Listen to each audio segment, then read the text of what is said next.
Muy bien, buenas tardes. Le damos la bienvenida a la cuarta sesión ordinaria del ciclo de conversaciones del Departamento de Derecho Privado. Ayer hubo una sesión extraordinaria con el profesor Fernando Pantaleón, dedicada al análisis de la propuesta de modernización del Código Civil Español en materia de obligaciones y contratos, que fue preparada por la Comisión General de Codificación y presentada en 2023. Es una revisión de aquella propuesta presentada en 2008, o sea, 15 años después. Y, y en esta ocasión retomamos la programación ordinaria con un tema o con una modalidad que se aparta de lo que ha sido la tendencia de las sesiones del año pasado y que también de este año, porque no se refiere a un libro como las anteriores, sino a un proyecto de investigación en curso. Sin embargo, la actualidad de la materia o el interés que está despertando la materia creo que justifica conversar y detenernos en él y ir conociendo un poco los avances que ha tenido la investigación por parte de nuestra invitada de hoy. Nuestra invitada de hoy es la profesora Macarena Díaz de Valdés Jase, profesora de la Universidad Andrés Bello, profesora de Derecho Civil de la Universidad Andrés Bello, quien además ha tenido una eh, carrera académica centrada en el ámbito del derecho de consumo y en especial el ámbito del consumo inmobiliario, materia en la cual eh, redactó su tesis doctoral, la cual fue posteriormente publicada por la editorial Thomson Reuters y sobre la cual hablamos el año pasado en una de las sesiones de este mismo ciclo. La materia sobre la que tratará la conversación de hoy es el multifamily, nombre con el que se conoce una modalidad de arrendamiento, de provisión de vivienda, donde todas las unidades pertenecen a un mismo propietario. Uno podría decir, bueno, ¿cuál es la novedad que esto presenta si la figura ha existido siempre e incluso, podríamos decir, formó parte de una popular serie televisiva de los años 70 y 80, como era El Chavo del Ocho, ¿no? El Chavo del Ocho es finalmente un multifamily donde el rentista, el señor Barriga, arrienda las distintas viviendas que componen esa vecindad, ¿no? Ese condominio. O en el ámbito comercial es el modelo de explotación que tuvieron las galerías en el centro de Santiago, los célebres pasajes, ¿no? Construidos en esa expansión urbanística del centro de Santiago en la década del 30 y del 40. O sea, como modalidad eh, de negocios no es ciertamente nueva, pero sí lo es los problemas que presenta debido a principalmente dos líneas. Una, el surgimiento, el desarrollo y la complejización del derecho de consumo, en especial en los ámbitos que puede tocar el consumidor inmobiliario, que hace despertar una cierta conciencia de la preocupación de, el arrendatario, una materia que por lo demás significó una reforma reciente en la ley de arrendamiento de predios urbanos. La ley de arrendamiento de predios urbanos no solamente fue modificada a propósito de no solamente fue modificada a propósito de la introducción del procedimiento monitorio y de la medida precautoria de restitución, sino también fue modificada con la ley de extranjería para incluir la figura del arrendamiento y el subarrendamiento abusivo y el hacinamiento, es decir, figuras que tienen una lógica de protección de quien arrienda o accede a una vivienda. Y la segunda línea ha sido también la sustitución, la progresiva sustitución de las leyes de copropiedad inmobiliaria, donde ciertamente las lógicas de copropiedad inmobiliaria están destinadas a dar un marco de convivencia entre las distintas unidades. Claro, cuando ese régimen no se aplica porque es un solo el propietario, tenemos algunos problemas que tenemos que ir resolviendo. Y para tratar de dar luces sobre esos problemas, que además, como la prensa informaba hace algunas semanas, ya están comenzando a suscitar algunos problemas que se judicializan, es que está nuestra invitada de hoy, quien tiene un vasto conocimiento en la materia y que ciertamente nos irá dando algunas luces y también nos irá planteando cuestiones para la conversación que seguirá. Así que muchas gracias, Macarena, por aceptar la invitación y estar con nosotros en este ciclo de conversaciones que organiza el Departamento de Derecho Privado de la Pontificia Universidad Católica. Jaime, muchas gracias por la invitación. ¿Se escucha bien? ¿Sí, no es cierto? ¿El mío? Sí, perfecto. ¿Sí? Se escucha. Ya. Voy a entender que se escuche bien entonces, ¿sí? Ok. Bueno, gracias por la invitación. Segunda vez que vengo, pero la primera vez que vine fue después de escribir el libro, que fue el culmine de mi tesis doctoral. Por lo tanto, la pachorra con la que había venido era mucho más con la que estoy ahora. Ahora qué respuestas, entonces espero que de algún modo también ustedes me ayuden a resolver y comentemos estas preguntas de manera a ver si encontramos ciertas luces a las problemáticas que yo voy al menos dilucidando a medida que va avanzando este nuevo modelo de negocio. Bueno, de más está decir, ¿te puedo encargar a ti el PPT o voy? Oh, tú dime. Ahí está, perfecto. Ya, bueno. ¿Aquí? Ya, súper. Bueno, eso quería comentarles que el arriendo ha aumentado sostenidamente, sobre todo en la última década y particularmente en Santiago. Esto ha significado una evolución del contrato de arrendamiento que finalmente se traduce en el surgimiento de nuevos modelos de negocio. Uno de estos modelos de negocio es el multifamily. Y finalmente, lo que trae el multifamily es una transformación importante en el mercado inmobiliario que creo que hay que revisar. Em, a partir de este crecimiento rápido, nos vamos a dar cuenta que si en el 2014 teníamos 7 edificios multifamily, el 2024 ya podían contabilizarse 196 edificios, que son más de 47.000 unidades repartidas en 18 comunas de Santiago. Por lo tanto, claro que es importante, ahí están las comunas que más concentran estos edificios multifamily. Si se dan cuenta, Santiago Centro, Estación Central e Independencia concentran más del 50% de las unidades multifamily. Por lo tanto, estas unidades van enfocadas principalmente en la clase media. ¿Sí? Y ahí se puede ver bien el porcentaje de edificios multifamily que teníamos el año 2014 versus el que teníamos el año 2024 y además que se espera que este crecimiento siga aumentando el 2025 y el 2026.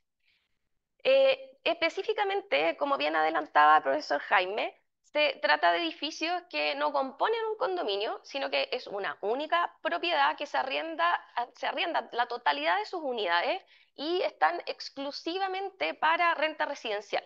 Entonces, no existe la obligación de acogerse a la ley de copropiedad inmobiliaria, eso es importante. Y segundo, en términos simples, podemos decir que se trata de edificios de viviendas destinados exclusivamente a la renta residencial y cuya propiedad pertenece a un solo dueño. Y específicamente, el total del edificio no debe pertenecer a menos de un 70% a un solo dueño.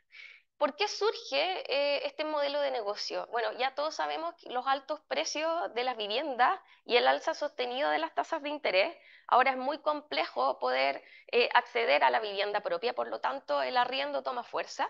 En segundo lugar, el influjo masivo de inmigrantes que llegan sin capacidad de ahorro para pagar el pie, por cierto, la reducción de personas por hogar.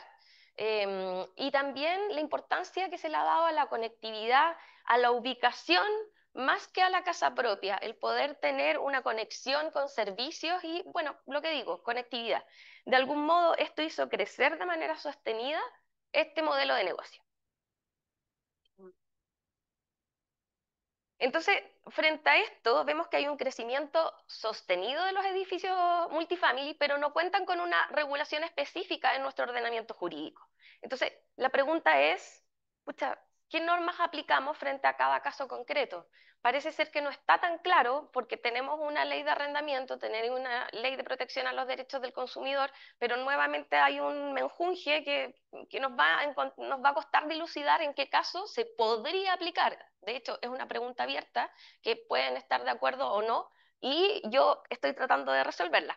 ¿Qué más les puedo...? Bueno, En esta situación de incertidumbre, como bien lo adelantaba Jaime, se encuentran, por ejemplo, los arrendatarios del edificio Soma Inés de Suárez, de Greystar. Esta es la primera funa que se hace a un edificio multifamily. Esto ocurrió el 19 de mayo. El 19 de mayo se hace masivo, al menos en un medio de comunicación que fue de Clinic.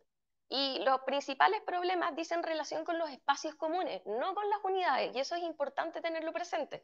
¿Y qué es lo que se señala? Que hay malos olores en los pasillos, filtración de agua servida, cortes de luz, problemas en los ascensores, y esto unido a los malos tratos de la administración centralizada, profesionalizada, que debiera supuestamente actuar de una manera como se ofreció en la publicidad, de manera profesional y poder resolver cada uno de los problemas. Esto de acuerdo con el medio de comunicación, ¿sí?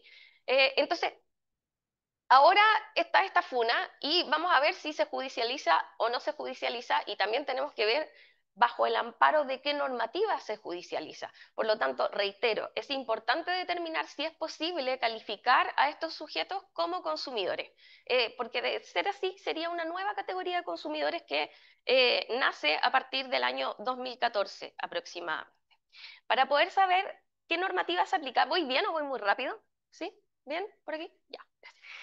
Para saber qué normativa se aplica, yo creo que hay que tener claro las características de estos edificios multifamily.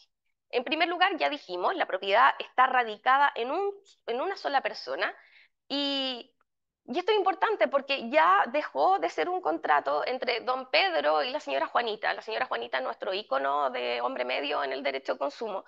Y ahora pasa a ser una gran empresa con la señora Juanita la que celebra este contrato.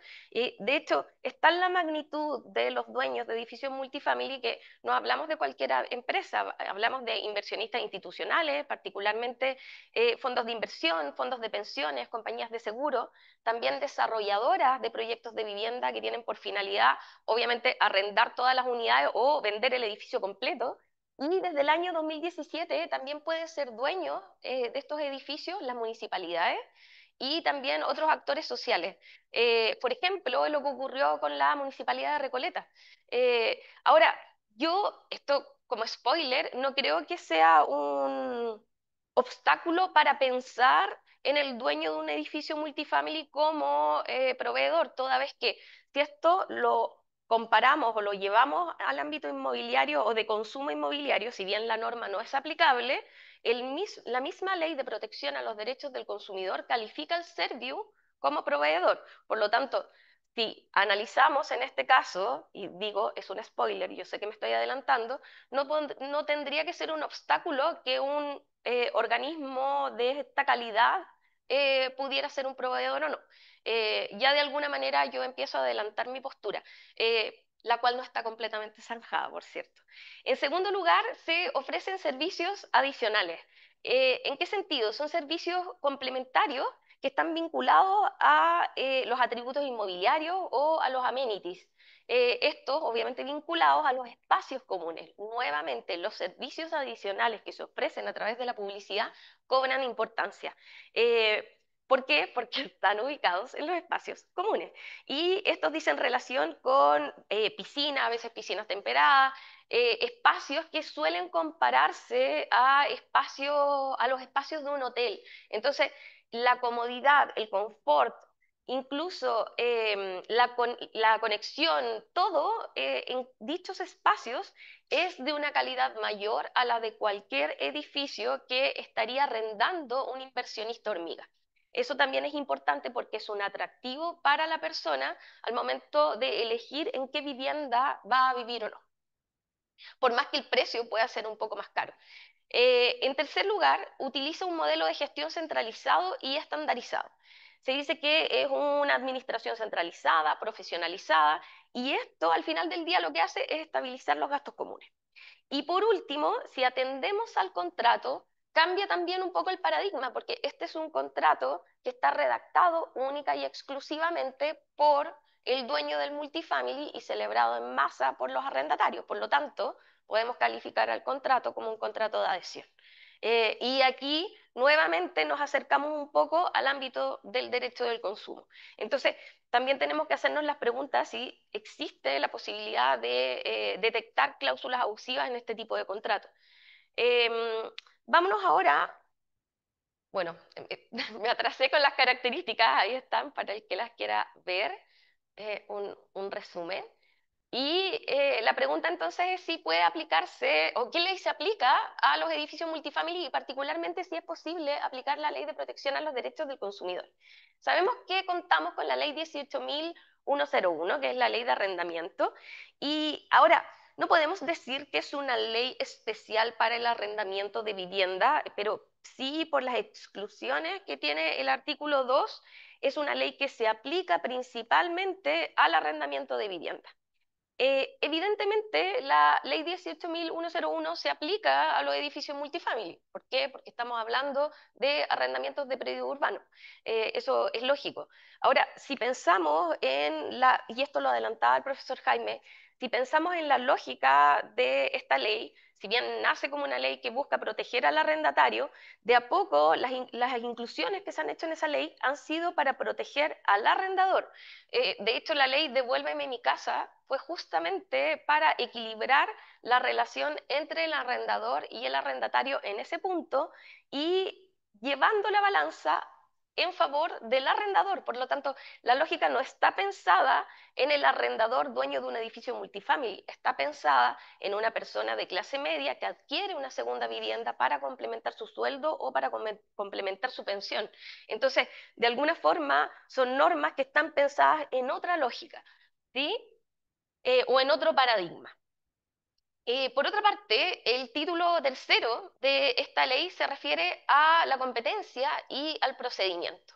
Y dentro del artículo 7 tenemos una válvula de escape, porque el numeral sexto, en el fondo, deja abierta la posibilidad de utilizar el procedimiento a distintas discusiones que pueden darse entre el arrendador y el arrendatario. Ahora, a mi juicio, eso no quiere decir en ningún caso que no sea aplicable la ley de protección a los derechos del consumidor. ¿Por qué? Porque si analizamos los artículos 1, número 1 y 2 de la ley de consumo, y vemos la definición de proveedor y la definición de consumidor, yo sé que esto no es tan simple, por cierto, pero si partimos por ahí, podemos ver al menos que las nomenclaturas calzan. Y por lo tanto, esta empresa que se dedica habitualmente y de manera profesional al arrendamiento de vivienda puede calificarse como un proveedor y el destinatario final de aquella vivienda va a ser un consumidor. Obviamente, quien celebra el contrato de arriendo va a ser un consumidor jurídico y quien habita el inmueble junto con esta persona va a ser un consumidor material. Eh, en segundo lugar, podemos decir también que lo que podría presentar problemas es la situación del acto mixto. Sabemos que hasta el 2004 tenía que ser un acto mixto para poder entrar dentro de las materias que formaban parte del ámbito de aplicación de la ley de consumo. Ahora bien, se trata de inmuebles, por lo tanto hay una complejidad y nosotros no podemos pedir ayuda al artículo 2 letra E, que habla de venta de vivienda, porque estamos hablando de arrendamiento, y no podemos tampoco pedir ayuda a los tiempos compartidos, porque justamente estos arriendos son por plazos mayores a 3 meses. Entonces, dejar en claro, en primer lugar, que hay doctrina en el ámbito del derecho comercial que aboga por la comercialidad, por la mercantilidad de este tipo de negocios que recaen sobre inmuebles, más allá más allá de que se traten de inmuebles. Entonces, la mercantilidad finalmente caería o diría relación con el tipo de negocio más que con el inmueble en el que recae. Eso por lo menos es la posición de Olavarría, y hay otro autor, Contreras, que se refiere expresamente al caso del corretaje de propiedades. Sostiene que la mercantilidad del corretaje deriva de su naturaleza misma y no de los bienes sobre los cuales se ejerce. Este argumento podría extrapolarse a el ámbito del arriendo de vivienda. Ahora bien, si no estamos convencidos por ese argumento, hay que recordar que en el ámbito del derecho de consumo, y a partir del año 2004, se dice que el acto mixto es solo uno de los requisitos que estarían contenidos dentro del artículo 2 para poder formar parte del ámbito de aplicación de la ley. Y de hecho el profesor Momberg dice que el acto mixto ahora no es necesidad para poder ser conocida esa materia a la luz de esa norma. ¿Por qué? Porque el artículo 2 bis vendría a decir que sin importar si es un acto mixto o no, este acto puede quedar sometido a dicha ley cuando la ley especial no regula algún ámbito o alguna materia o cuando no tiene un procedimiento especial y lo mismo para los procedimientos colectivos. Entonces, si lo vemos desde la perspectiva única y exclusivamente de esta interpretación del artículo 2 bis, bueno, claramente podríamos decir que el arrendamiento de unidades en edificios multifamily sí puede ser conocido a la luz del ámbito del derecho de consumo. Ahora, la pregunta que viene a continuación es qué ámbitos no están regulados por la ley de arrendamiento de predios urbanos y que sí podrían quedar comprendidos dentro del ámbito de aplicación de la ley. En primer lugar, podemos ver claramente que el arrendamiento o la ley de arrendamiento no regula la prestación de servicios adicionales. Y esto es importante porque en algunos casos hay cobro por los servicios adicionales. No siempre, pero podría haberlo. Y obviamente todos estos servicios adicionales están regulados no en el contrato de arrendamiento, están regulados en un reglamento que se denomina reglamento del arrendatario y que si bien se denomina reglamento, también es importante preguntarse acerca de la naturaleza jurídica de este instrumento, ¿sí? En segundo lugar, podrían quedar dentro, voy bien, ¿sí? O voy muy allá, gracias. En segundo lugar, otro tema que no está comprendido en la ley de arrendamiento son las cláusulas abusivas. Si podemos analizar, esto es importante porque hubo un proyecto de ley que descansa ahora en el Congreso y que dice relación con justamente ciertas cláusulas en el contrato de arrendamiento que se consideraban abusivas. Por ejemplo, el cobro en UF o en relación con la garantía. Por lo tanto, si ya se están detectando ciertas cláusulas abusivas en contratos que no están amparados por la ley de consumo, claro que puede ser más fácil detectar dichas cláusulas en un contrato de adhesión y que sí está amparado por esta ley. Yo estuve mirando contratos tipo de contrato de arrendamiento, no me voy a detener en esta, me voy a detener en el reglamento y vamos a ver que esta asimetría importante, claro que queda en evidencia en muchas de estas cláusulas. En tercer lugar, cobra importancia las normas sobre publicidad, toda vez que tampoco están reguladas en la ley de arrendamiento. Y por último está la posibilidad de ejercer acciones colectivas. Comentarles que, por lo que yo he advertido, son pocas. O sea, hay empresas, voy a partir en positivo en vez de en negativo, hay empresas que están advirtiendo esta tensión o este foco de protección a los derechos del consumidor y una de las empresas dueñas de Multifamily, que es Maico, ha tomado la decisión de adaptar sus contratos al amparo de la ley de consumo, fijándose en que cada una de sus cláusulas no resulte abusiva y, por ejemplo, cuando hablamos del principio de profesionalidad que recae en cualquier proveedor, es importante cuando hablamos de servicios adicionales, porque si tenemos una piscina, cuál es la profesionalidad cuál es el deber de profesionalidad que debemos exigirle al dueño de ese edificio. No es necesario que tenga un salvavidas, pero ¿qué pasa si alguien se ahoga en esa oficina o si se me corta, o sea, en esa piscina, o si se me corta el internet en esta sala de cowork? Parece ser que no son las mismas exigencias que si estuviéramos en el edificio de la señora Juanita. Esta empresa, en este edificio que queda en San Miguel, por ejemplo, tomó en consideración ese punto y dentro de los conserjes, que son guardias todos, hay personas que tomaron cursos de primeros auxilios, por ejemplo. Y eso no siempre está en un edificio tradicional cuando le arrendamos una de sus unidades a la señora Juanita. Em, Estos son más o menos los problemas en el ámbito del derecho a consumo, pero sí quiero mencionar algo. Ah, bueno, aquí quería mostrarle unas cláusulas, no sé si se ven. Fíjense, ¿se ve? ¿Sí? Yo soy la que no veo. Muy bien. Em, Quería contarles que hay algo que a mí como les dije, esto es producto de una investigación naciente Por lo tanto, no vengo con todas las respuestas, vengo con más dudas, a diferencia de la última vez, que también tenía dudas, por cierto. Y en este caso, yo me pregunto cuál es la naturaleza jurídica que tiene el reglamento del arrendatario, que viene a ser un símil del reglamento de copropiedad. O a veces el mismo edificio sí se acoge a la ley de copropiedad inmobiliaria y tenemos un reglamento de copropiedad inmobiliaria, el reglamento del arrendatario y además tenemos el contrato de arrendamiento. Y nos vamos a dar cuenta que los contratos o los reglamentos tienen normas bastante curiosas. Por ejemplo, la administración se guarda el derecho a decidir qué departamento puede tener mascota y cuál no. Yo no sé de antemano eh, si en el piso 1, en el piso 2, en el piso 3 voy a poder tener un perro o un gato. No existe esa información, sino que es el propio administrador quien se reserva ese derecho. Por otra parte, vemos en este mismo reglamento que hay lavadoras, hay una sala de lavado, pero que pertenece a una empresa externa que es contratada por la administración. Y se exonera de responsabilidad frente a cobros indebidos por parte de las máquinas.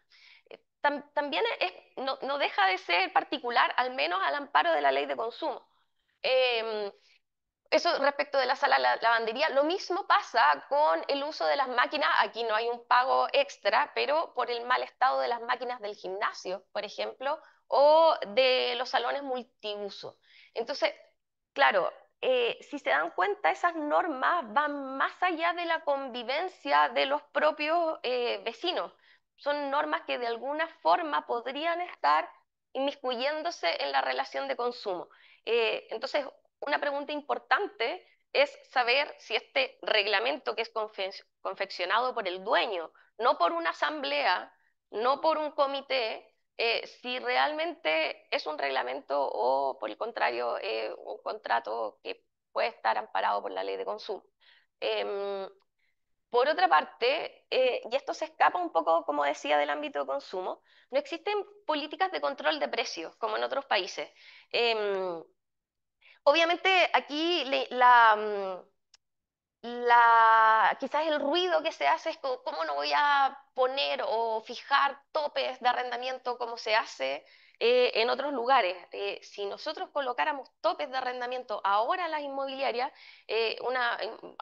un negocio que viene bastante golpeado después de la pandemia, poco lograríamos. Lo que nosotros queremos es finalmente que haya más soluciones habitacionales, sobre todo para las familias vulnerables.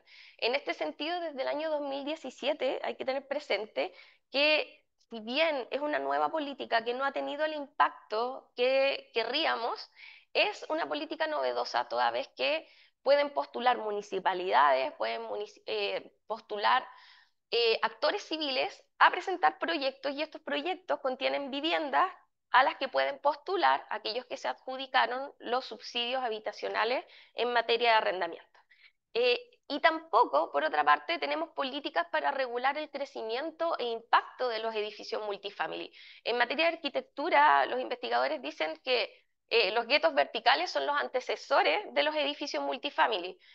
Obviamente, desde el punto de vista jurídico, no es así, toda vez que lo único que los hace similares es que todos están conformados por arrendatarios.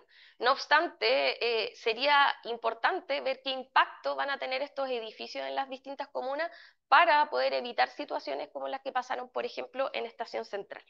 Eso es más o menos lo que te quería contar, Jaime. No sé si te aburrí mucho. Muchas gracias por por la presentación y por los temas planteados. Y bueno, te dan la palabra tanto a quienes nos acompañan aquí, como siguen a través de la transmisión. Yo quería hacer dos comentarios. El primero tiene que ver con la mercantilidad, ¿no? La cuestión de la mercantilidad. Pues ciertamente la lógica de la mercantilidad en el Código Comercio presenta un problema y lo presenta por ese artículo tercero que enumera un catálogo objetivo de actos de comercio, dentro de los cuales la única reforma que ha habido en los años 70 fue la inclusión del número 20 que se refiere a a la construcción de vivienda.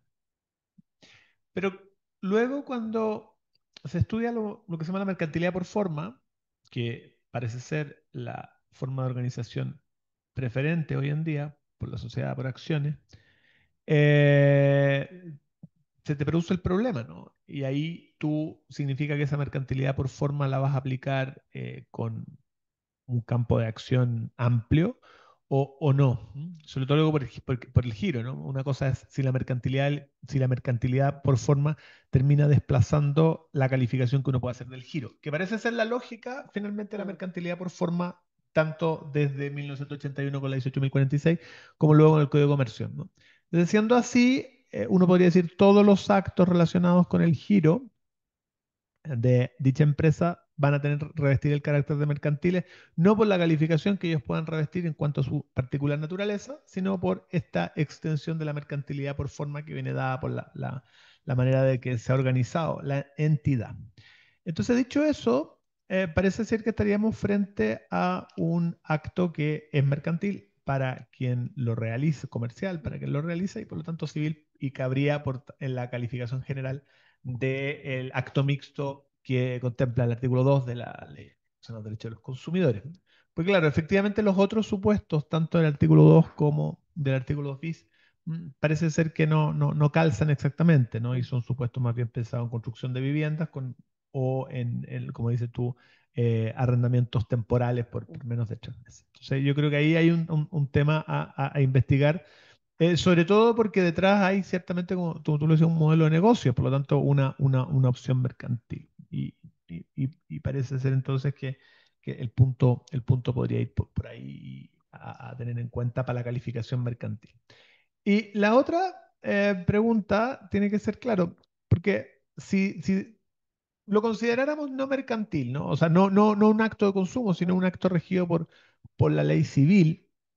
La pregunta que uno se plantea es cuáles son los controles, ¿no? La ley 18.101 fue modificada, como decía, para incluir la figura del arrendamiento abusivo y el hacinamiento, que podría tener una aplicación, sobre todo por lo que tú decías al principio cuando mostrabas el ámbito de aplicación de este modelo de negocio del multifamily.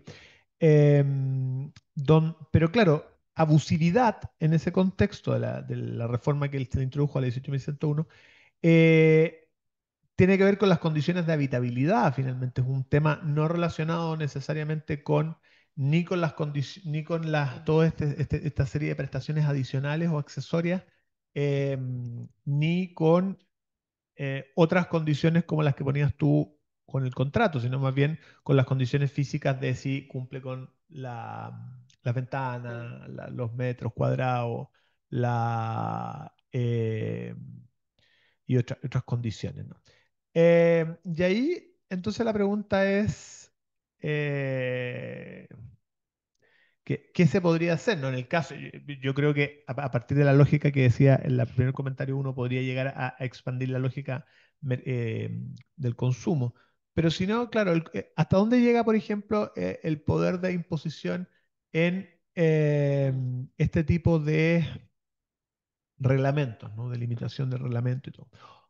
Eso por una parte. Y la otra es el punto de vista de la división de los actos o de los contratos, porque uno podría decir, bueno, una cosa es el arrendamiento, y lo que el arrendamiento conlleva y las que son las prestaciones características del arrendamiento y lo que el arrendamiento significa y por lo tanto que queda regido por una ley especial, etcétera, que va a ser el Código Civil complementado por la ley 18.101, pero respecto de todo el resto de prestaciones eh, no necesariamente son caben dentro del contrato de arrendamiento, por lo tanto uno podría decir, bueno, respecto de estas hay una prestación de servicio que parecería ser que sí podría quedar de todas maneras comprendida en el campo del consumo. Es como, creo yo, así como comentarios iniciales para comenzar el debate y luego dar la palabra a quienes acompañan. ¿yo? Oh, ya. Bueno, Jaime siempre me hace preguntas que yo no sé responder.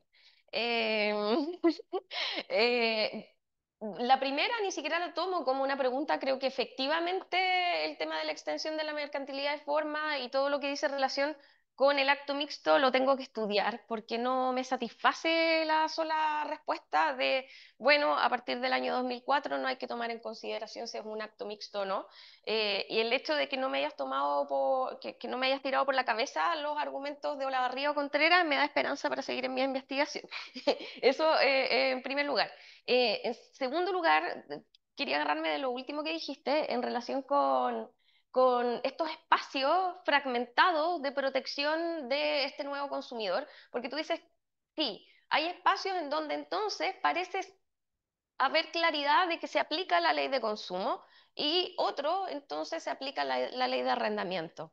¿Qué hacemos entonces frente a una situación o un hecho concreto en donde se reúnen varios tipos de daños que se pueden amparar, pero por distintas normativas? ¿Por qué? Porque los procedimientos son distintos y aquí pasa lo mismo que pasa en materia de venta de vivienda. En el fondo, generalmente los incumplimientos se dan en todo ámbito de cosas. O sea, vámonos al caso de Soma Inés de Suárez.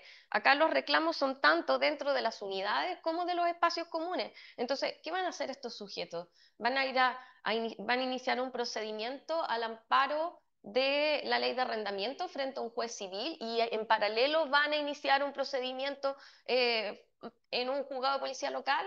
Imagínense el gasto de tiempo y lo que encarece finalmente obtener una reparación integral del daño en ese caso. En ese caso va a haber una opción sí o sí. ¿Cuál es el daño más cuantioso? ¿El de los espacios comunes o el de las unidades? Y voy a tener que optar qué es lo que quiero reparar finalmente, o qué es lo que quiero arreglar. Bueno, yo creo que por eso también en materia de vivienda tantas veces uno se va a publicidad cuando la publicidad se relaciona igual con calidad de la construcción para poder ejercer todas las acciones en un mismo procedimiento. Aquí yo creo que va a empezar a pasar lo mismo si es que se asume que es aplicable la ley de consumo.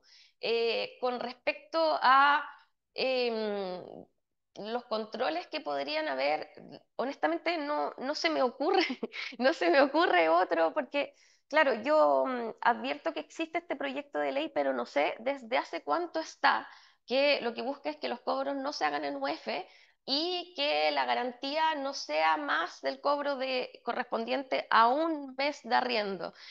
Pero vamos a seguir incluyendo elementos y elementos de manera de casi controlar por ley lo que debe contener cada contrato. Yo creo que en ese caso, el tema de las cláusulas abusivas y la regulación de los contratos de adhesión que tiene la ley de consumo es lo más óptimo que tenemos. No podría regularse por otra parte. Y sigo con la duda de la naturaleza jurídica del reglamento y acá yo te pregunto a ti tu opinión para saber cómo sigo con mi investigación. Jaime.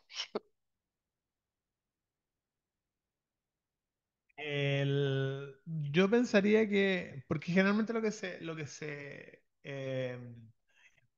yo no he visto modelos, o sea, no hemos visto los contratos del multifamily, lo que he visto son los contratos de arrendamiento de locales, por ejemplo, Mm, strip center o eso, que es más o menos lo mismo, pero también es un reglamento que emana del único propietario, ¿no? Generalmente es un solo propietario y que arrienda las unidades, en este caso, como tiendas, ¿no? Como negocio, como para comercio. Yo generalmente están puestas como una especie de lo que llamaríamos condiciones generales de contratación, ¿no? O sea, son unas cláusulas que son uniformes para todos los contratos y que finalmente en cada contrato específico se van a hacer.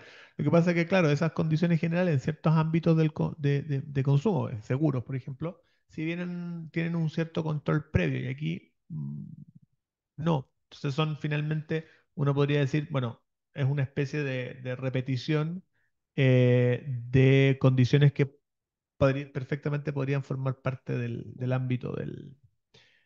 Ahora, y ahí viene una pregunta. Espérame, quería comentarte algo que justo estaba hablando con Andrés Herbeta, que él estudia justamente arrendamiento y en esa línea, y me dice que, claro, tiene detectado cuatro sentencias en donde se ha discutido o se ha alegado, pero no en sede de consumo, la abusividad de cláusulas del reglamento y como no se han calificado como contratos de adhesión, bueno, evidentemente se rechaza y generalmente tienden a ser acciones reconvencionales. No, es que ahí viene el tema, Mm, porque tú dices, ya, supongamos que esto no es un ámbito de consumo y por lo ujú. tanto hay que conducirlo a una discusión puramente civil.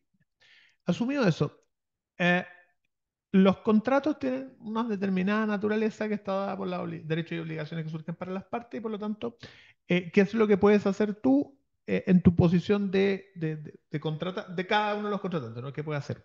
Entonces, la pregunta es, ¿hasta dónde llega la posibilidad de el arrendador, en este caso, delimitar lo que el arrendatario pueda hacer en su propiedad? Mm, Yo pensaría que no, y que hay un problema ahí que lo podríamos quizás reconducir a falta de causa, etcétera, ¿no? Claro. Te está excediendo las posibilidades o abuso del derecho, quizás, Derecho, sí. abuso del derecho, falta de causa, que en el fondo estás excediendo la posibilidad que legalmente se te da en cuanto a arrendador, porque uno podría entender, ciertamente, bueno, asumido el principio de autonomía de la voluntad, etcétera, ¿no? Pero el principio de autonomía de la voluntad parece ser que cuando estás haciendo un acto que supone el desprendimiento de un bien para que otro lo use, eh,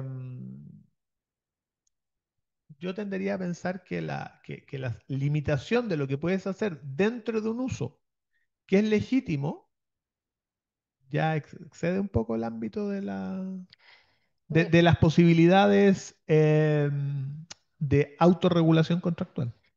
Bueno, de hecho yo creo que el ejemplo, un ejemplo grosero es ese de las mascotas que les mostré y que es un reglamento que rige no en un edificio, sino en varios edificios y donde uno no sabe si va a poder tener perro o no tener perro.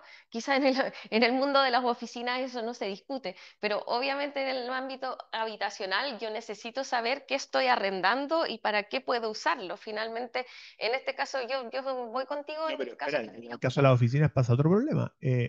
Pasa que hay reglamentos que son súper restrictivos, por ejemplo, en el caso del número de personas que tú pueden ingresar a tu oficina. Ah, Entonces, claro, el problema de eso es que también te afecta el giro, po, porque tú dices, oye, claro, yo soy, claro, están pensados más bien en una oficina donde hay gente que está sentada, tiene un computador y está claro, trabajando y vendrá una, dos personas claro, así con cierta frecuencia, y no oficinas donde, por ejemplo, no sé, vendes cosas, ¿no? claro. O pasa muchas veces estos micro gimnasios o Sí. cosas así.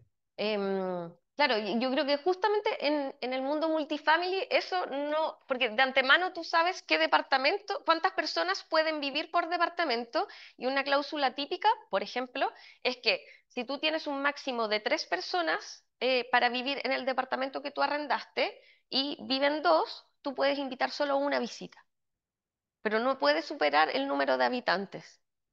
Ahora, para eso está el salón de eventos y en el salón de eventos tú también tienes un número, pero sí, pero en tu casa tú no puedes recibir el número de visitas que tú quieras. De alguna manera, yo creo que es una norma que se tomó en el caso de las oficinas para la vivienda. No, No bueno, la había tomado. bueno, y eso, si tú lo miras, vuelvo a la naturaleza del contrato, si Sí, tú lo miras desde el uso que tú estás cediendo por el contrato, está limitando las facultades de uso que le corresponden al... sí, Porque yo entiendo, claro, tú puedes limitar un cierto uso o para la preservación del inmueble, lo típico que es un contrato de arrendamiento, no poner cuadros, etcétera, claro, ¿no? claro. Pero cuestiones que ya se refieren al uso normal, no sé, como que limitar, no sé, el tipo de muebles que tienes que tener, etcétera, ¿no? También existe esa limitación en los edificios multifamily, partiendo por las cortinas. Lo básico es las cortinas. No se pueden cambiar las cortinas.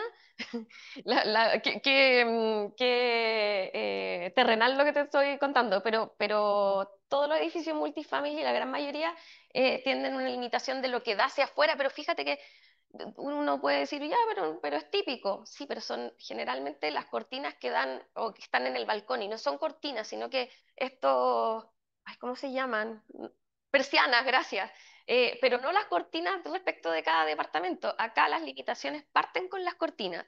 De alguna manera yo puedo llegar a la limitación de las cortinas, pero algunos multifamilies son amoblados y yo no puedo, por ejemplo, despotrar el mueble y llevarlo a otro lado, porque puedo causar daño. Por lo tanto, todo eso está limitado, pero ¿hasta qué punto? Tanto que llega a limitarse el uso o el color de las cortinas, de tu casa, no del balcón, porque el balcón sería un espacio común si estuviéramos en un régimen de copropiedad. Por lo tanto, ¿dónde está el límite? No lo sé, Jaime. Tú me estás haciendo recordar cláusulas que tal vez yo en su momento dije, no son tan llamativas, pero ahora me resultan llamativas a la luz del arrendamiento de oficina. Lo que te puedo decir. Hay una mano levantada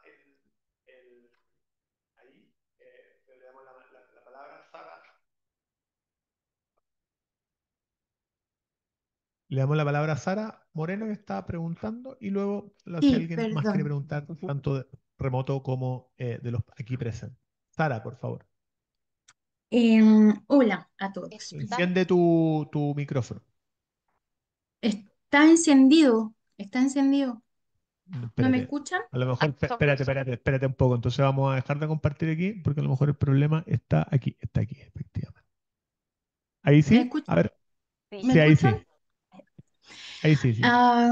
Bueno, buenas tardes ya a todos.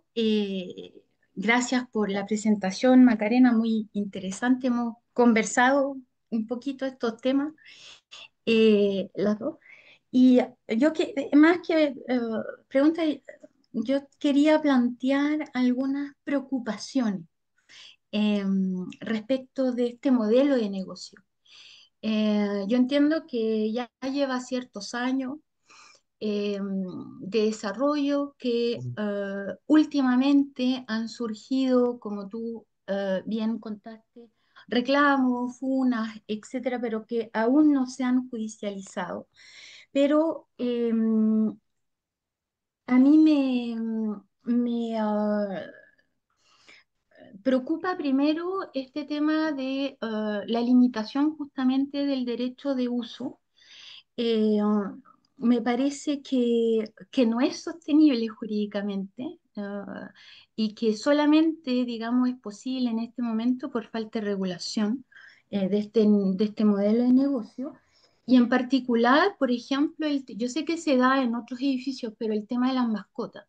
O sea, es totalmente incongruente que teniendo una ley Cholito y bueno, todas las modificaciones que hemos tenido respecto de la situación de los animales, respecto de nosotros, eh, resulta completamente incongruente, digamos, no aceptar gente que tiene mascotas. Eso por un lado. Quería expresar esa preocupación. Y la segunda es en cuanto a la gestión, porque yo creo que es absolutamente inevitable que se produzca o que se esté produciendo un problema de agencia como se conoce en materia societaria, porque se dan los mismos elementos, es decir, es una propiedad colectiva o institucional, podríamos decir una municipalidad o un fondo de inversión que por lo tanto no son personas naturales que tiene que delegarle o encargarle la gestión, delegándole entonces facultades para la administración, ¿no? Y eso está, digamos, personas externas, profesionales de la administración, y eso está súper escrito, digamos, en materia societaria desde los años 30, y ya se sabe que esos modelos, ¿no? Necesitan siempre un contrapeso a esa administración, porque precisamente como no hay nadie realmente, pues si es colectivo, ¿no? Y que es difuso con mayor razón en un fondo de inversión, por ejemplo, si un fondo de inversión es propietario, no hay control sobre la administración. Entonces los administradores, y eso es lo propio del problema de la agencia, tienen todos los incentivos para servirse a sí mismo primero, ¿no? Y eso merma la administración, etcétera. Entonces yo creo que dentro del modelo hay que regular muy fuertemente la administración para que no se produzca el problema de la agencia, con contrapesos que no tienen por qué ser públicos, no tiene por qué ser, digamos, venir de autoridades públicas, podría ser perfectamente privado, o de la misma institución. Así que eso, no sé qué, lo hemos conversado un poquito, pero esas eran mis preocupaciones. Eso, gracias. Yo, bueno, comentar que esto lo hablé con una de las personas que gestiona, que tiene la administración de un edificio multifamily y él es abogado, raramente, porque generalmente son ingenieros. Y él también mostraba cierta preocupación porque él asumía que muchas de las normas que están en el reglamento finalmente van a quedar a criterio de don Pepito, que está dando la cara dentro del edificio. De hecho, a medida que ustedes iban hablando, me acordé de una de las cláusulas de reglamento tipo, y fíjense que como hay mucho control respecto de las visitas y respecto de las personas que viven en este tipo de departamento, ¿qué hacemos cuando tenemos el cuidado personal compartido? O cuando ejercemos nuestro derecho, el antiguo derecho de visitas, invito a la piscina, porque generalmente se prohíbe a tener visitas en la piscina, pero ¿puedo llevar a mi hijo que tenga el cuidado personal compartido? ¿O puedo llevar a mi hijo que me toca el día sábado con él? Y fíjense que el reglamento dispone que se considerará como visita, excepcionalmente. Es la única visita que puede aceptar este tipo de condominio, pero no se le considera habitante, pues se le considera visita. Por lo tanto, el día de mañana se le va a contabilizar también por el número de visitas que puede tener en la casa y al final volvemos a este abuso del derecho y a la limitación de lo que puedo y no puedo hacer en mi casa, porque finalmente si yo no puedo tener visitas, pero puede venir mi hijo, quiere decir que mi hijo de 14 años se va a aburrir como ostra en mi casa y no me va a servir para las necesidades que yo quiero. Finalmente, el uso de los edificios multifamily van a estar dirigidos a familias de características súper particulares en la medida que puedan cumplir al pie de la letra las normas que además se las va a hacer cumplir un sujeto que está contratado no por un abogado, o sea, por un abogado, pero el señor ahí va a estar cumpliendo la regla según su criterio finalmente. Entonces, como decís tú, yo creo que se requiere una regulación teniendo presente también el peligro de la sobreregulación. No sé, Sara, qué decirte. Yo no conozco ese peligro en la sobreregulación, no, no me suena. Ah, ay. ¿Algún comentario de los aquí presentes o de quienes nos siguen en la transmisión? Aquí una pregunta. Bueno, mi consulta quizás no es tan jurídica, porque entiendo que aquí hay muchas consultas y muchas preguntas que usted todavía está formulando para poder Sí. responderlas.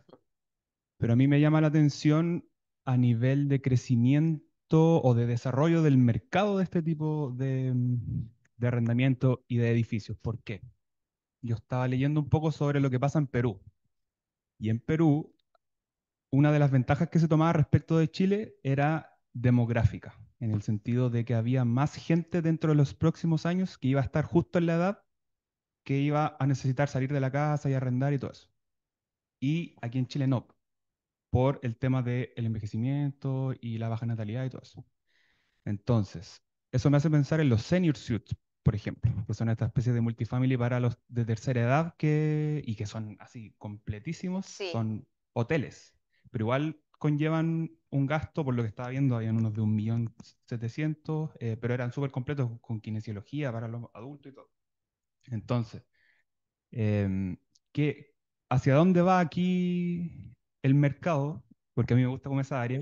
eh, ¿Qué va a ocurrir? Porque se puede masificar mucho más y llegar a un punto en que no creo que no hayan edificios para comprar, obviamente que no, pero va a llegar a un punto de saturación y eso puede hacer que quizás bajen los precios o suban los precios o después la empresa. ¿Cuál es el tope de inversión al que se va a llegar? Yo entiendo que esto quizás no es lo que está viendo, pero ¿qué cree usted que puede pasar?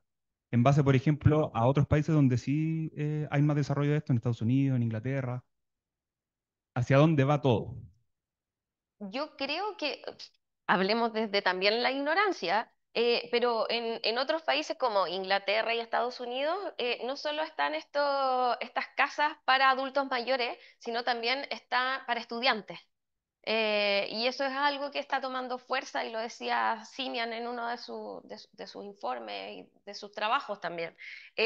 Creo que eso podría ser, hay un nicho que no está explotado acá en Chile todavía, pero si uno va a Valparaíso, es una ciudad netamente de estudiantes. Si uno va a la Universidad de Valparaíso, la Católica de Valparaíso, podría haber un nicho ahí, pero yo lo pienso desde otra perspectiva, y tú hablas de esta falta de regulación. Y justamente, si lo llevamos al ámbito del derecho de consumo, ¿cuál va a ser el deber de profesionalidad de ese dueño de edificio? Porque convengamos que no va a ser el mismo deber de profesionalidad que tiene en una casa que habitan solo adultos mayores, que aquel en donde habitan solo estudiantes, o estudiantes mujeres, o porque algunos los separan, o en el caso en que van a vivir solamente familias.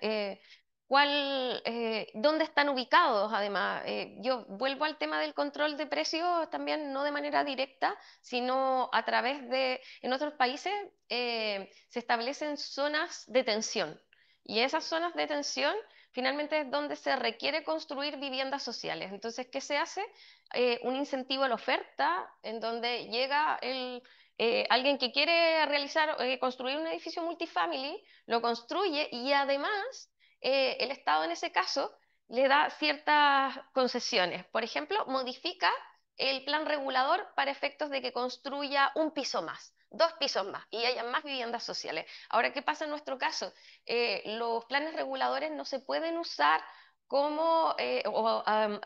no sirven para efectos de política pública, porque la mayoría está 20 años atrasado en promedio. Entonces, pucha, que si nos damos cuenta, o sea, ya pasamos a los planos reguladores, pasamos a control de precios. De alguna manera, los multifamily nos plantean una serie de desafíos que se salen del ámbito del derecho civil o del derecho de consumo, y que dicen relación con las propias políticas públicas, y de ahí, o sea, sé que me toca, me queda N para estudiar, y ya me puse nerviosa.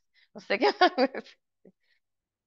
Bueno, simplemente para aportar un par de ideas de lo que estaba diciendo, de lo que estaba diciendo al profesor, la última pregunta. La primera, bueno, ha habido mucha reconversión de proyectos inmobiliarios, ¿no? Que después de que proyectos inmobiliarios pensados previo a la pandemia, que producto de la pandemia, y lo que eso significó respecto a la reducción de los espacios de oficina, por ejemplo, se están utilizando ahora o sea, se están construyendo para multifamily. Lo segundo, también las transformaciones de ciertas zonas por modelo de vivienda, ¿no? Sobre todo, por ejemplo, en torno al eje de las grandes avenidas, tienden a ser viviendas más pequeñas, ¿no? En cuanto al número de dormitorios. Después, claro, hay todo un tema de vivienda. Nosotros estamos analizando más bien como un modelo de negocio, y la calificación jurídica que le podemos dar, y la protección que de ahí puede surgir para una. Pero así como este, hay un montón de otros modelos que han ido surgiendo. Bueno, tú mencionabas el Reino Unido, por ejemplo, hay una serie de modelos ligados a varias figuras jurídicas más, y es bastante más complejo. Sobre todo porque hay un problema de vivienda que es general, ¿no? No solamente se da aquí, sino se da en toda la ciudad del mundo, ¿no? Por ejemplo, la misma proliferación del arrendamiento turístico también hace que se produzca un problema de desplazamiento se produzca un problema de desplazamiento sobre todo en las zonas de los centros de las ciudades, ¿no? Y por lo tanto el encarecimiento de la vivienda. Contaba un amigo que vive en el centro de Madrid, y me decía: departamento que se desocupa en mi edificio se transforma en arrendamiento turístico, Airbnb o equivalente.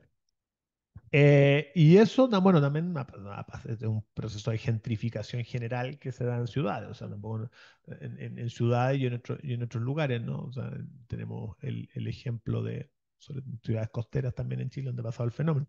Entonces, claro, hay que mirarlo. Nosotros estamos mirando desde la arista jurídica y de la calificación jurídica que puede significar, y sobre todo de la lógica protectora que la ley del consumidor podría terminar dando. Pero es un problema finalmente de acceso a la vivienda, de políticas de acceso a la vivienda, que va de la mano de, por ejemplo, se pensó en el subsidio siempre como un modo de acceso a la vivienda vía propiedad, pero bueno, a lo mejor después se amplió en el arrendamiento, a lo mejor hay que pensar en otras modalidades, usufructo, etcétera, ¿no? Hay una serie de otras alternativas para ir pensando, sobre todo en esta lógica.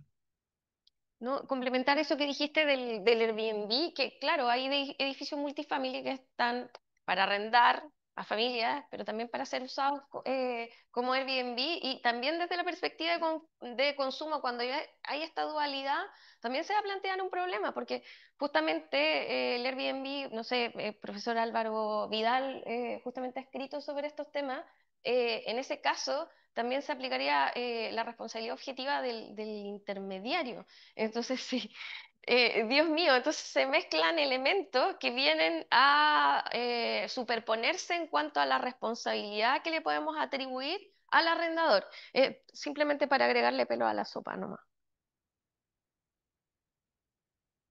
¿Alguien más de los presentes o de los conectados? Ahí Elba López tiene una pregunta, por favor. Hola, muy buenas tardes a todos.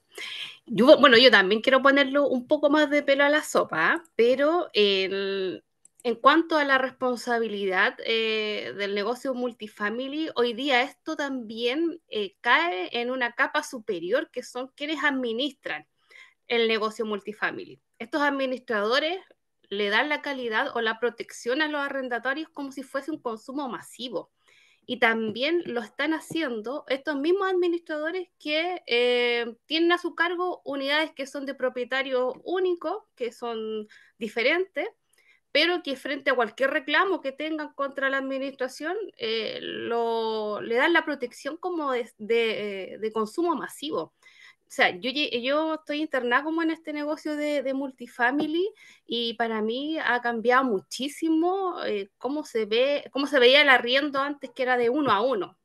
Juanito y Pedrito tenían un contrato de arriendo, pero hoy día las normas de protección al arrendatario han mutado y han degenerado en otras y se está como volviendo una costumbre que estas administradoras que administran una gran cantidad, no tan solo multifamily, sino que de unidades de propietarios únicos, también le están dando esta cabida a una protección de consumo masivo.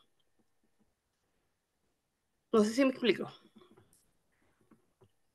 Sí, pero, o sea, no sé qué decirte, estoy de acuerdo contigo y yo creo que este trabajo justamente dice relación con un ámbito en donde se advierte la desprotección del arrendatario, porque si entiendo bien, tú estás hablando de un administrador que está ciertamente blindado frente a los reclamos de los arrendatarios, ¿cierto?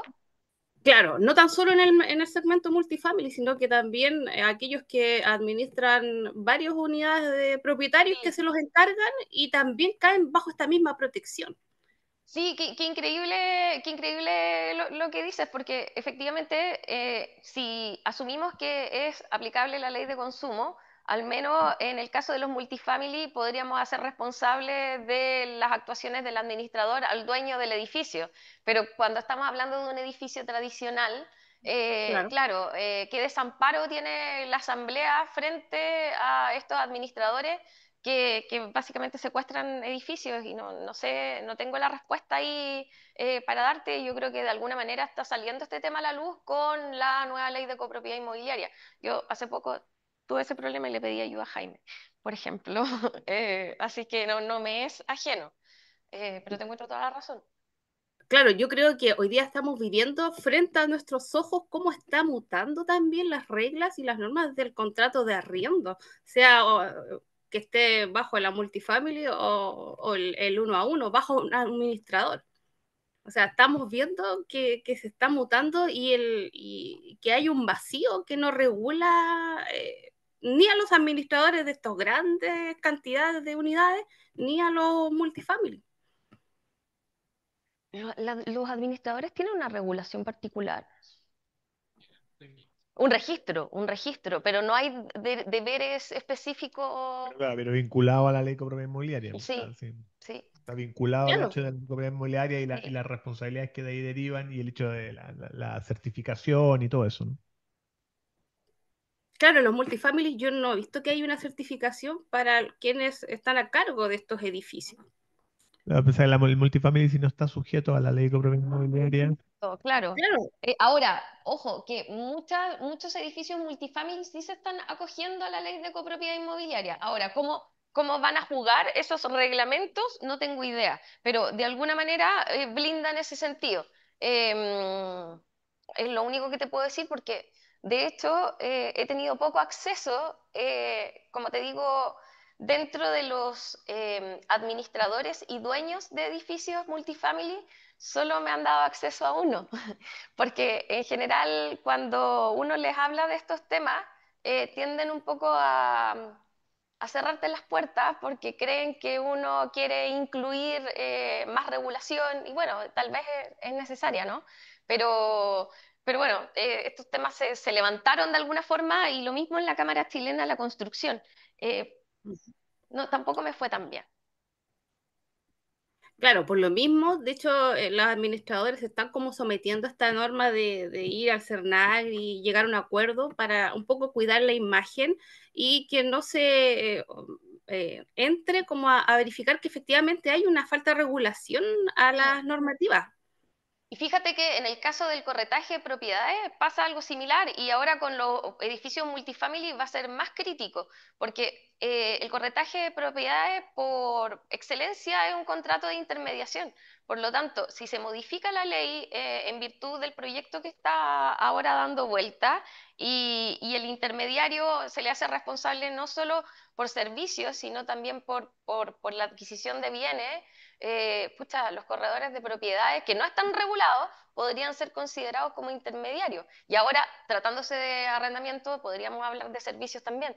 Entonces, de alguna manera, este nuevo modelo de negocio mueve todo un aparataje, porque tú ya estás hablando de administración, ahora yo te estoy hablando de corretaje de propiedades, hablamos de planes reguladores y vemos que todo eso está un poco al debe. Entonces, claro que hay harto por hacer. Muchísimo, sí. Aquí, Gracias.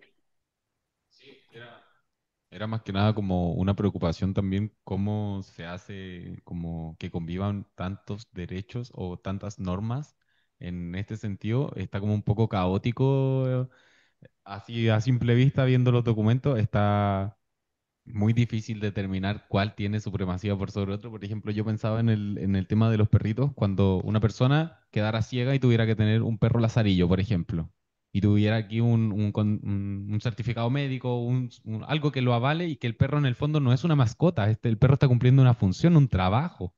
Entonces, cuando chocan esta normativa, yo podría decir, oiga, mi tratamiento médico tiene protección constitucional. Entonces, su reglamento y todo el multifamily, usted vea qué hace con él, pero yo no me voy a desprender de mi perro. Yo creo que ese problema se presentó desde antes y piensa que la cantidad de recursos de protección que habían, no solo en caso de perros lazarillos, sino que de personas que consideraban que los perros sí son uno más de la familia y por eso también se modificó la ley de copropiedad inmobiliaria para que tú puedas tener mascotas. Ahora, el problema de los reglamentos de copropiedad es que a ellos les toca regular cuántas mascotas, cuál es la interacción que deben tener esas mascotas en los espacios comunes. Y más complejo va a ser en el caso de los multifamily que no se acogen a la ley de copropiedad. Que finalmente me pasaba con la compañera que planteó el tema de las mascotas, que yo, o la interpretación que le doy yo a la ley Cholito es totalmente diferente como de protección a los animales y es mucho más como de regular quién es el que tiene que responder por ciertos perros. Entonces es una cuestión de regulación de responsabilidad Sí, en caso de. Entonces, lo mismo.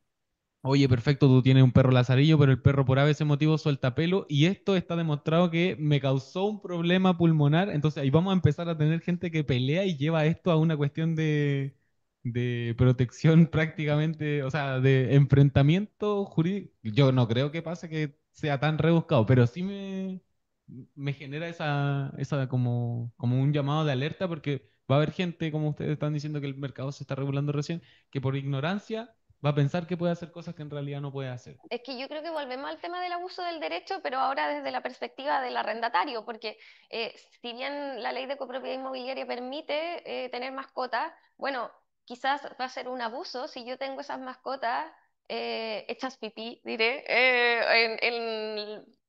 todo el día, insalubre, con olores, malos olores, un montón de perros en un departamento. Finalmente también es legítimo, bueno, parece que estoy abusando del derecho que me dio la ley. Em, Ahora vuelvo al tema de los multifamily en el sentido de que no necesariamente se aplica la ley de copropiedad y ahí vamos a tener que atender si esta vez es el arrendador a través de normas como esta el que está abusando de su derecho o hay una regulación equilibrada en cuanto a los derechos del arrendatario y del arrendador. Bueno, muchas gracias, Magdalena, por la presentación de este avance de tu investigación en curso, que está en Un su, avance cortito. está en su primer año, así que todavía tiene por delante bastante, pero ciertamente es un aporte para una materia que en el derecho chileno ha estado inexplorado, que ya donde la aplicación de la figura se usa como modelo de negocio y cumple una necesidad. Tú ya lo mostrabas en las estadísticas, son más de 10 años que la figura irrumpe en el mercado y no solamente se ha instalado, sino que ha crecido en su número, así que es una materia para ir reflexionando, sobre todo porque ya empiezan a plantearse problemas que pueden terminar siendo judicializados. Así que te agradezco no solamente esto, sino también todo el impulso al derecho inmobiliario que has hecho. Bueno, fuiste la que impulsó la creación de las jornadas de derecho inmobiliario, así que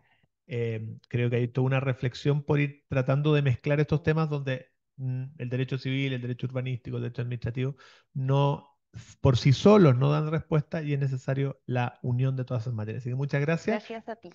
Y gracias también a todos los que nos acompañaron tanto presencial como a través de la transmisión de esta sesión y los dejamos invitados a la sesión del mes de julio, donde precisamente tendremos con nosotros a Andrés Herbeta, Sí. que nos hablará sobre lo que fue su tesis doctoral a propósito de la prueba del incumplimiento y cómo operan ahí las cargas de la prueba en esa materia. Así que muchas gracias y hasta una próxima ocasión. Muchas gracias, buenísimo. Muchas gracias.